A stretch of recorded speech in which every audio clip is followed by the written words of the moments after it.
I'm going to address you mostly in English, although I will lapse into Greek as and when it is appropriate. Δεν ξέρω την ορολογία καλά στα ελληνικά, οπότε πρέπει να την κάνω στα αγγλικά. I hope you don't mind, but it's got to be in English, not least because I've written it down in English, and therefore it'd be very difficult for me to translate it. But I will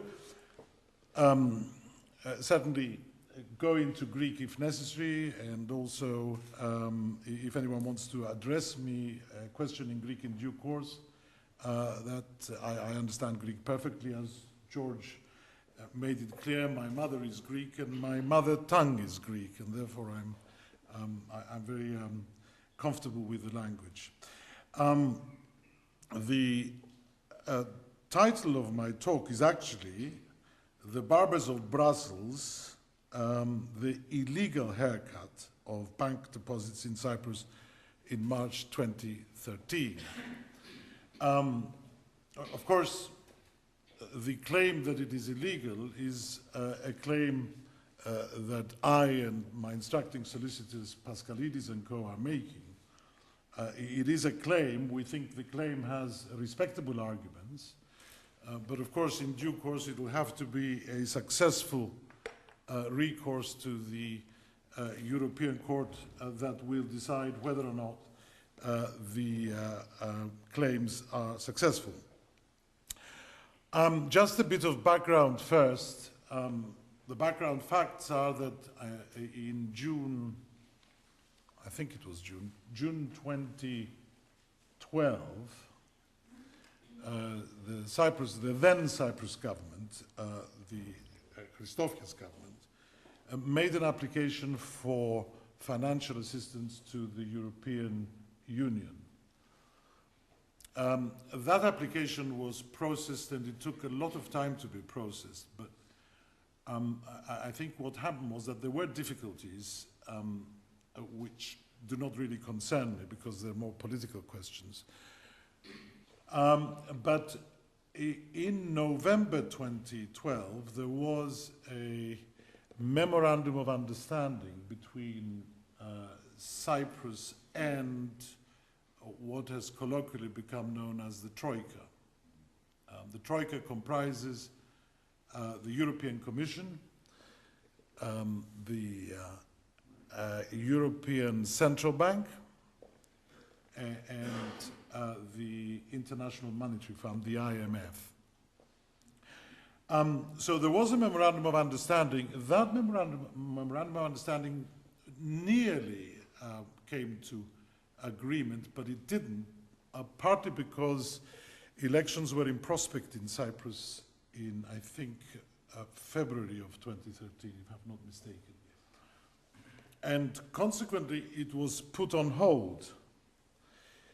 Although I think Mr. Christofias was reluctant to sign it, I'm not quite sure because these things are not really well known. But there was a memorandum of understanding, and in that memorandum of understanding, there was provision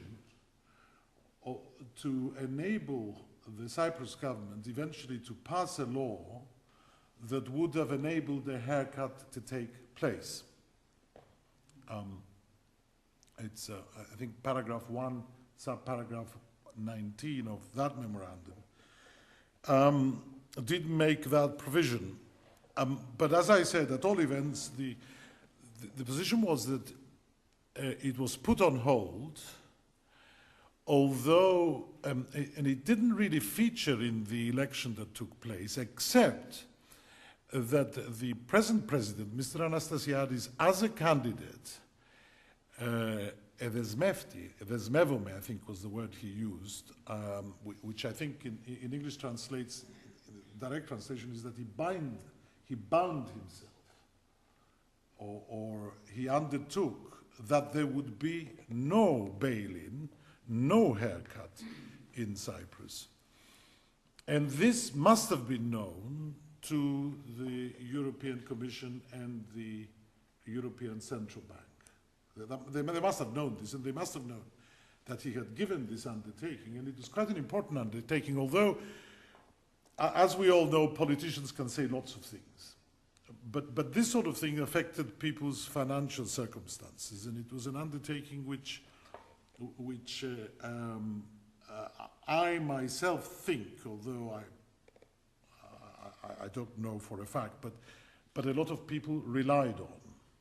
So a lot of people kept their money in Cyprus, kept their money in banks in Cyprus, because they felt as though there was no prospect that there would be a bail-in.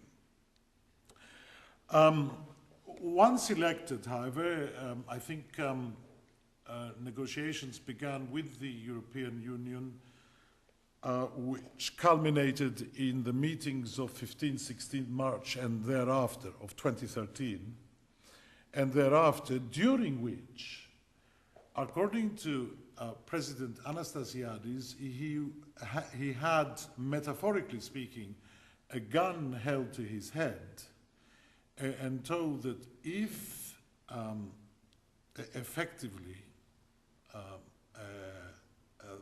there was no bail-in, the liquidity of money to Cyprus would have been cut off, and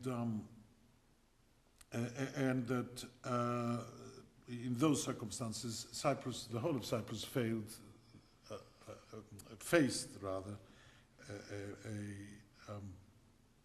potentially to be made bankrupt. And it was in those circumstances that the president made the first proposal, which was rejected by the parliament in Cyprus, which was not actually a bail-in as such. What it was a once and for all levy, which was to the effect that there would be 9.75% on all deposits in Cyprus over 100,000 and 6.75% of deposits under 100,000. That was rejected by the House, the Voulis, the House of Representatives, I correct myself, and with the consequence that the Cypriot authorities were faced with the requirement that there be a bail-in of both the Bank of Cyprus to the tune of, I think, approximately, in the end, approximately 47% of deposits over 100,000, and of all deposits in Laiki, the Cyprus Popular Bank, over 100,000. So if you had 100,000 with Laiki, you kept it, but anything over that was haircutted. And in the case of the Bank of Cyprus, I think in the end, over 47.5% in due course. I think. I mean, I can't be corrected about the figures, but I think the figures are correct.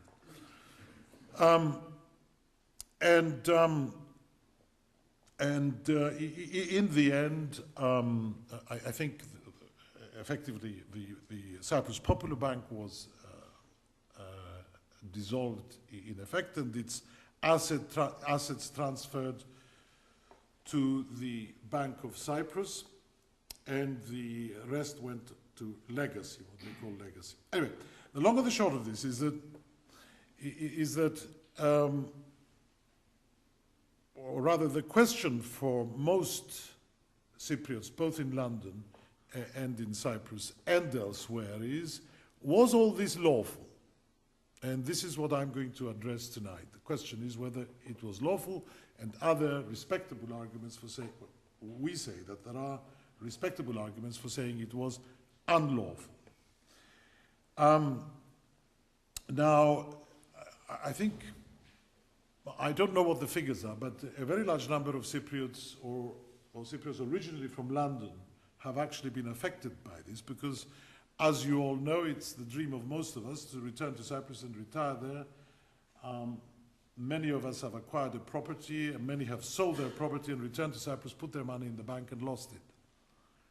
There are Cypriots like that from Australia and elsewhere.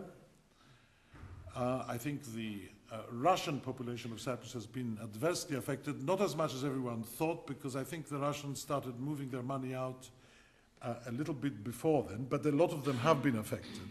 And indeed, I believe myself that the Russians were targeted by this policy of the European Union, because it was felt as though their money was not clean money, that it was and they were the main target. I think one of the German ministers did say that he was not going to have German taxpayers pay for Russian oligarchs.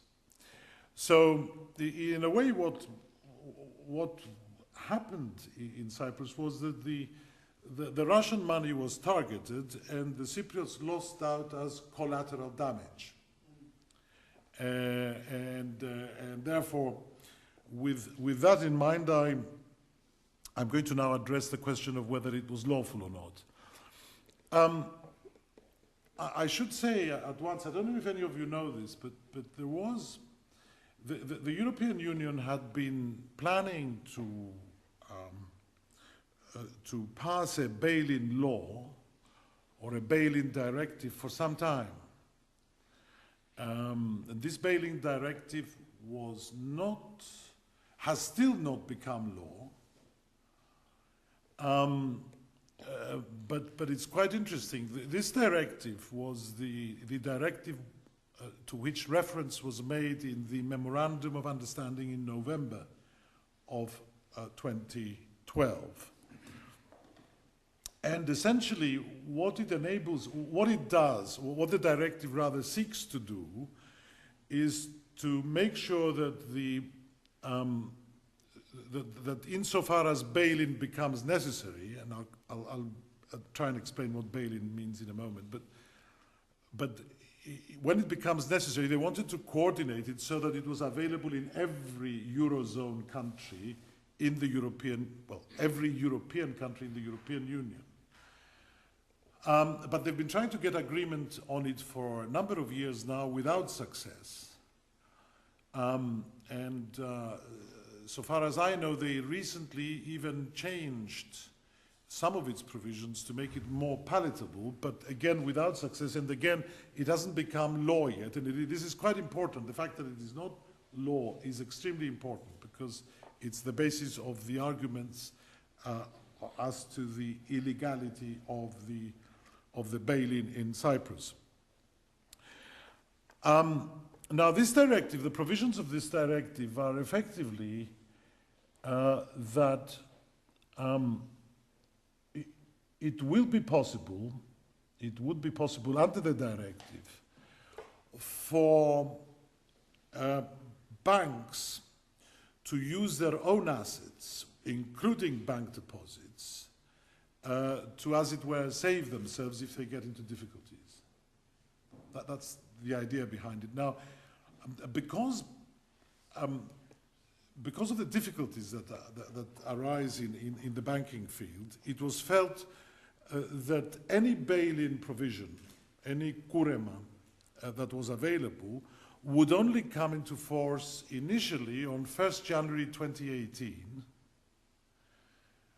but this has recently been changed to 1st January 2016. At all events, the important point is, and this is extremely important for the purposes of our argument, this directive was not available to be used in March 2012 when the Cyprus government was being asked by the European Union to pass a bail-in law in Cyprus. And this is extremely important because, as some of you may know, generally speaking, governments or supranational bodies like the European Union cannot act without a law in place saying they can act in a particular way. They need a law to say that they can do that. And there was no such law available to impose on Cyprus in March 2013. And therefore, insofar as the European Union was insisting to impose a bail-in, a haircut, kurema, on Cyprus in March 2013, there are respectable arguments for saying that that actually was unlawful.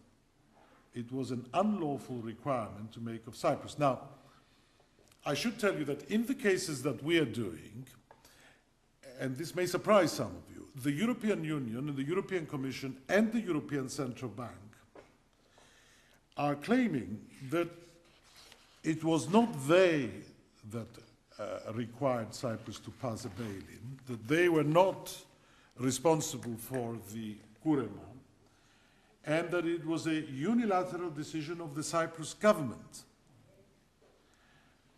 And we are taking serious issue on a question of fact, because it's a question of fact. Who required it? I mean, the Cypriots were not agreeing to one in November.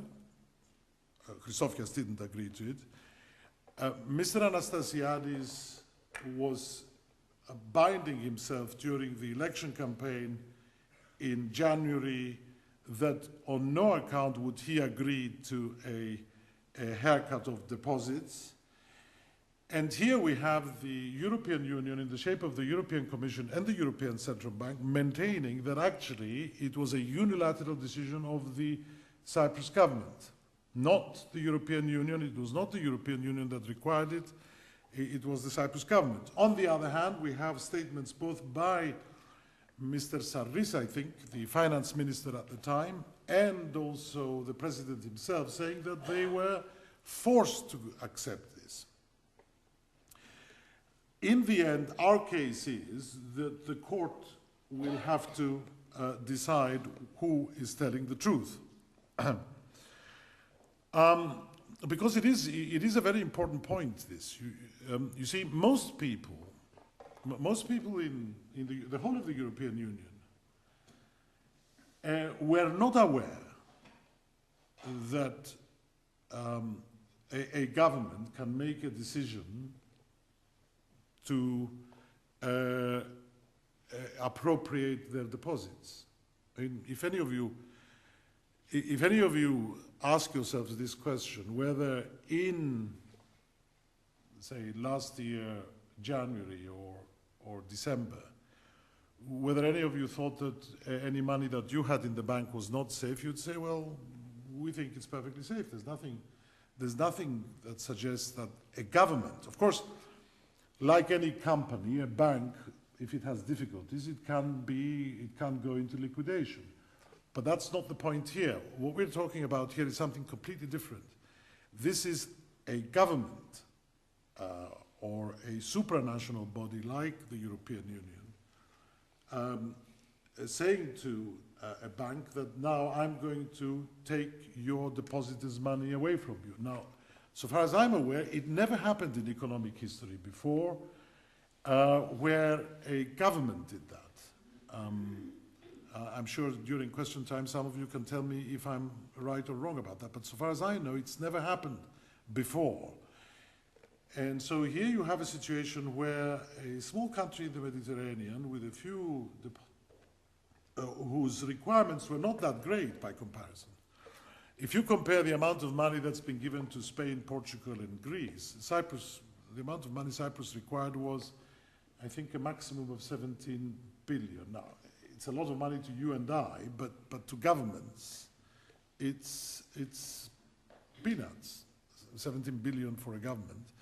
I mean, some of you may remember that actually the Royal Bank of Scotland was bailed out by the government in England in 2009 to the tune of 80 billion. And the reason why it was necessary for the British government to spend 80 billion to save it was because RBS was one of the main banks of the United Kingdom. If RBS sank, the economy of the United Kingdom would sink.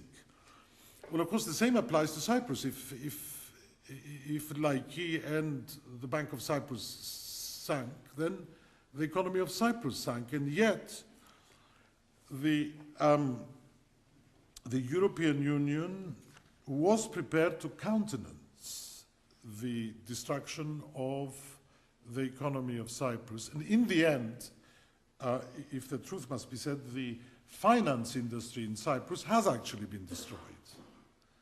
There is no finance industry to speak of in Cyprus now. And consequently, and all this because there was a requirement that deposits be appropriated, the deposits of people from Laiki and the Bank of Cyprus. So the first argument we have is that there was no law in place enabling the European Union to require of Cyprus to appropriate bank deposits. And that made it unlawful. It makes it unlawful for two reasons. I don't want to go into too much legal stuff because it's extremely boring, but there is a principle of law known as the principle of legal certainty. And the principle of legal certainty applies with particular vigor in the case of financial matters. And the principle of legal certainty says that before people are bound by the law, before you and I regard ourselves as obliged to obey it, we need to know what it is. So it's got to be passed, and it's got to be made. It's got to be accessible to everybody. And this law wasn't. And it's a law that touches on a fundamental human right. It's to do with property, not taxation. This was to do with property. Everyone's bank account is a property. It's a property that they own, and therefore there had to be a law in place first before it could be taken away. And if it were taken away, it had to be done in the correct procedure, which would have included proper compensation. Now, I don't know whether the shares people got in Laiki, no, in Laiki, I don't think they got any shares, but in the Bank of Cyprus, I think persons who lost their deposits or lost part of their deposits, I think they got shares. I think they got some shares, although the point is that I'm not aware about whether these shares that they got have any value. Apparently they don't have value, but what they do have is the right to vote, and to vote in the board and to vote it out and so on. But they don't have any actual value. I mean, potentially they may have value, but I don't think that they would be regarded by any court of law as proper compensation. If you had £1 million and all of a sudden you have 300 shares, I mean, what good is it to you? I don't know. I mean, it's not. So, in contrast, taxation would have been lawful. You can't take someone's property away, but governments have been able to tax people, so from the time of Jesus Christ, even from before, because I remember that I think when Joseph and Mary were going to Bethlehem, they were going there to register, and that was done for tax reasons, I think. So we've been taxed. So taxation is completely different, and there is a huge difference between having money in a bank and having it appropriated, which is expropriation, and taxation, which is perfectly lawful. It's been around for years, because taxation means that the government takes the money and everybody's taxed. Appropriation means that, I mean, you may think, I don't know what you think, but you may think that in the case of Bank of Cyprus and Laiki, it was entirely fortuitous that their money was taken and the money from Alpha Bank wasn't. I mean, most of us who bank do not make any particular, we don't really apply ourselves whether, oh, well, Barclays is better than the Royal Bank of Scotland, or NatWest, or HSBC. I mean, most of us have money in the bank because there is no other way to function in modern society other than to have money in the bank. You can't pay anything, you can't use debit cards, you can't do anything without having money in the bank. So also in Cyprus, I don't think that there was, I mean, the persons who had money in the bank had any particular reason to have it in the Bank of Cyprus rather than Alpha Bank. Most of the banks in Cyprus, I think, are much of a muchness. Most of them are the same. I don't think other banks were paying less interest than the Bank of Cyprus and Laiki, but I can be corrected on that if I'm wrong. I mean, they were paying, I should say, of course, that the Cypriot banks were paying, I think, a lot more by way of interest than banks here. I mean, that is true. But so there we are. There are basically two arguments why this was unlawful. The first is that there was no law in place. And the second is that it is a human right. The property in a bank account is a human right. And to take it away like this, in the way that it was done, is unlawful. Now, as I said to you in the beginning, the European Commission has said in terms that they do not accept that this was a decision by them. They're saying this was a decision by the Cypriot government, and in the end the court will have to decide whether that is so or not. They have not as yet submitted that human rights law is not engaged. But what they said is something else. The third argument is something else. The third argument is they're saying that the body that was asked to lend money to Cyprus was a body called the European Exchange Mechanism. That body has the participation of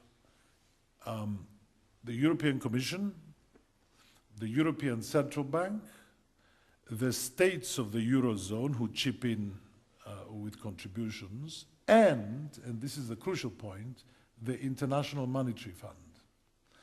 And their argument is that this is not a body of the European Union, this is a separate international body, and consequently the normal rules of the European Union do not apply to this body. They don't apply, and consequently the European Court has no jurisdiction to hear these cases. We have a number of arguments against that, the most important of which is that although that's partly true, the conditions that were decided to be imposed in the case of Cyprus were conditions that were devised by the European Commission and the European Central Bank. That's the first point. Related to that is the second point, and it's also the most crucial point. The way that the Cypriots were persuaded to accept these conditions were the threats that were made to Mr. Anastasiadis that liquidity would be cut off by the European Central Bank. And so our argument is that the coercive powers that were used were not coercive powers belonging to the IMF or to any other group. There were coercive powers of the European Union that were deployed that in the end forced the Cypriots, because they were forced. The Cyprus, Mr. Anastasiadis and his colleagues were forced because I have it in the form of a statement from Mr. Saris, who says that the prospect that faced them was the overnight bankruptcy of the Republic, that they were going to go bankrupt the next day. They would have had the state would have had no money. And in those circumstances, it was a kind of an unless demand. This demand persisted until they passed the law and implemented the bail-in law. And therefore, although it is the case that there are legal arguments against the case that it was an international body that included the IMF, nevertheless, the killer point against that is that the coercive powers were not those of the IMF. The IMF has no coercive powers, cannot exercise the coercive powers of the European Central Bank. So basically, those are the arguments. just as a matter of information, where we're at is as follows. The European Commission and the European Central Bank have filed their responses, making the arguments that I've told you about. We've filed a reply, I say we, actually it's Mr. Pascalidis, it's the firm of Mr. Pascalidis here and in Cyprus that are handling this. And now we are waiting for a decision of the court as to whether they can decide the case on paper without any further oral submissions, or whether they will require us to go to Luxembourg, I think it is, and argue the case in court there. But the cases that Mr. Pascalidis and his brother in Cyprus have brought are not the only ones. There are 6 others. Efstathios Efstathiou, I think, has got another 6. And also, more recently, Mr. Chrysostomidis has filed another 50.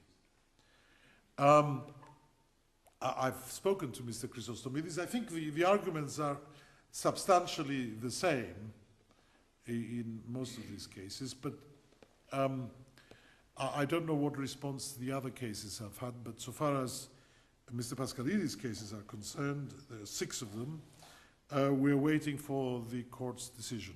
So that's where we're at. I'll take any questions from the floor if there are any.